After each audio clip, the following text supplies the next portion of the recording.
Здрасти, Стоянке! Здрасти, бе, Пенке! От кога не сме се виждали? Абе, и аз не помня. Виж сега какво бурканче ти донесох. Значи тука, моя Гошко, знаеш ли го? Да, знам. Той буркан сам го е направил. Леле! Виж колко хубав. С капачка. И оформен. Оформен бе! Виж какво прави моя син, твой какво прави? Нещо такова, говори по телефона и вика нещо постоянно за интернет. Леле! Те сегашните деца с този интернет направо не ми се говори. Нали? Аз въобще не го разбирам. Опитах се, не разбрах нищо. Абе, сега ти кажа нещо. Вчера видях, нали знаеш, она там е Стефка. Стефката, дето ходише с един циганин.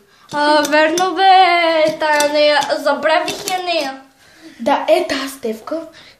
Оня синой, мисля, че се казваше Васко. Певец станал бе, голем певец. Зис.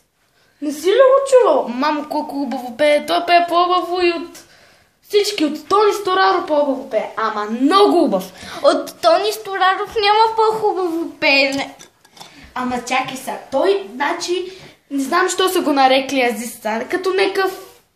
Така, маре, ние ще го навикваме нашето Васко. И даме... Той, знаеш колко пее бе. Значи, вчера почина да ми пее, бехме седнали на пейката, тебе те немаше. И само почина да пее. Добре. Сетропе, леле колко хубаво пееше. Направо да... Да. Много. Значи, аз вчера убих 5 мухи цели. 5 мухи? Леле, много мухи има тук нещо, се гледах бе. Леле, там има кокошарник на мухи. Ама тук кокошарник ли е без Пенке? Кокошарник, всичко е кокошарник тук. Абе, по моето време имаше само кошери. Вече са кокошарници. Леле! Да. Така, какво ти разправям? Работиш ли нещо там? Абе, аз съм повече на 50... От 50 години, па ще работя, пенсионирах се тази година. Значи сега.